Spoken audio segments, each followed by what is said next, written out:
Curse of Shallow Graves. Two-headed giant, especially Curse of Shallow Graves. Welcome back to the Clone Forge Magic players and sentient robots curious about their own existence. Today the Forge popped out a gameplay featuring tiny leaders, done in the style of Two-Headed Giant for you multiplayer lovers. We're on something of a tiny leaders Two-Headed Giant kick as of late. This time we have Geist Saint Shraft, paired with Ayli, Eternal Pilgrim, who does these things. I can tell you Ayli's life total never gets high enough to actually use her ultimate. Doesn't really seem too viable an ability. Across from those guys, we have Grenzo, Keeper of Keys and Grounds at Hogwarts. I'm thinking of someone else. This is again mostly a creature-based deck to benefit with Grenzo. Soul bonded with Grenzo, we have Glissa, Traitor to Mortal. Nope, that's a different traitor. Well, I can tell you they'd fit in well at a usurper table. Glissa is going the artifact route. What else?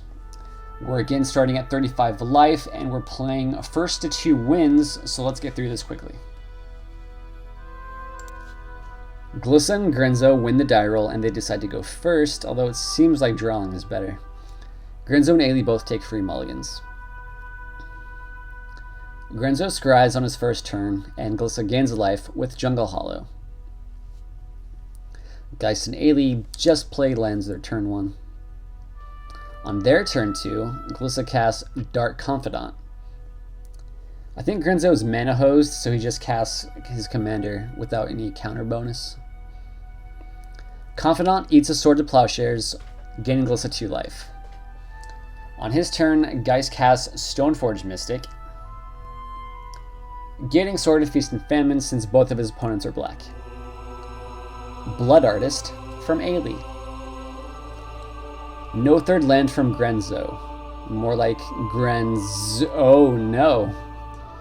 Glissa casts Crypt Rats, and Grenzo just sits back on his commander. Geist doesn't cast anything, planning on forging an equipment, while Ayli casts Phyrexian Arena, which is sweet. At the end of turn, Grenzo uses its ability, revealing not a creature, and then for some reason, Geist Vapor snags it back to his hand, losing him a life. This was probably not the best play, since it would die to Crypt Rats anyway. On their third turn, still no land from Grenzo. Glissa pops the rats for 2, killing both the other team's creatures. In response, the Mystic forges Sword of Feast and Famine into play. When the creatures hit the yard from the Blood Artist, Geist and Ayli net a total life loss of 1, while Glissa and Grenzo net 7. Grenzo then casts Grim Lavamancer, and Ghoul draws Assassin. Ayli loses a life and draws an extra card on his upkeep. Geist also draws a card from Wall of Omens. Ayli casts the Snake Charmer himself, Mr. Ophiomancer, which brings a snake to the party. Grenzo recasts his commander for 2. Glissa joins the battle and casts his first artifact of the game, Yippee-yi-yi. Not wanting Glissa nor Grenzo to get value from their commanders, Geist and Ayli decide to make them priorities for removal, with Ayli vindicating Glissa, and Geist swords the plowing Grenzo with some help from Snapcaster Mage. That card is so good. Ayli's Death Touch Snake attacks for 1. Glissa starts his turn by abrupt decaying Ayli's Phyrexian Arena. Grenzo finally gets a third land, albeit a tapped one, and levels up his assassin. He must be holding a lot of 3-mana spells in hand. Glissa decides to shoot Snapcaster Mage now, instead of waiting for an activation with equipment next turn. On Ayli's turn, he starts by cursing Glissa with Curse of Shallow Graves, which ends up working pretty well for them this game since Geist also shares the benefit. Ayli then attacks with Bloodghast and Snake Token, getting a Zombie Token and dealing the other team 3 damage. Post-combat, Geist of Saint Shraft joins the battle, leaving 2 mana up. Glissa and Grenzo talk strategy for a really long time on their turn. Once they're ready, Glissa casts Maelstrom Pulse on Sword of Feast and Famine, unable to target Geist. Geist counters with Negate. Grenzo has his back though with Cloggins command, choosing to blow up the sword and shoot a creature. Non-metal crafted Edge Champion from Glissa. That card is like both extremes of threatening and not threatening at all, depending on metalcraft. On Geist's turn, he casts the other good sword, Fire and Ice, and equips it to Mr. Von Traft. Ayli, Eternal Pilgrim, then joins the battle.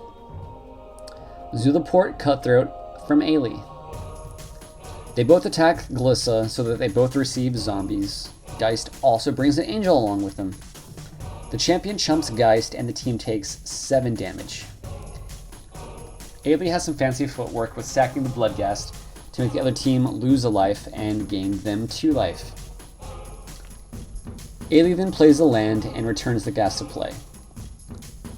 With his copious amounts of mana, Glissa casts Scarecrow and then recasts his commander. Still short on mana, Grenzo casts Dark Salvation for a zombie blocker and targets the Zulaport Cutthroat. Ayli sacks the Snake token and the Cutthroat.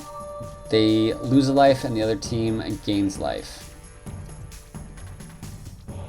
Ayli casts Preacher. Geist Cyclonic Rips Glissa back to hand. That guy is just way too efficient of a blocker to stay on the table. Geist and Ayli attack, dealing Grenzo and Glissa a lot of damage. Getting more zombies too. Geist casts True Name Nemesis, naming Grenzo. Speaking of Grenzo, he draws his 4th land.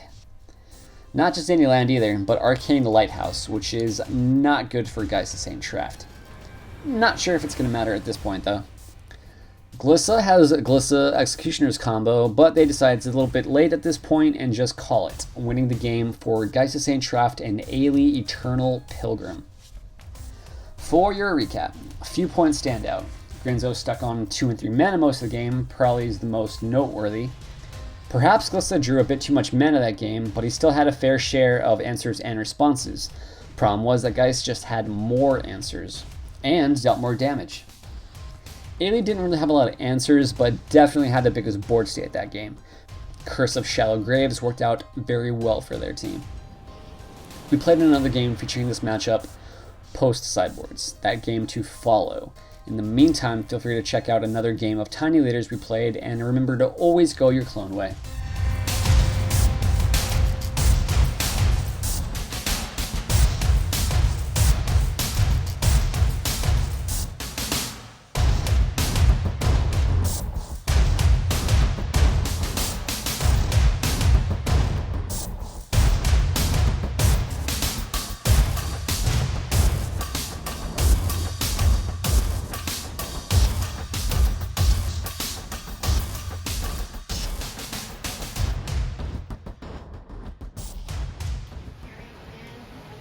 Where did we start Cyclonic at? Rift?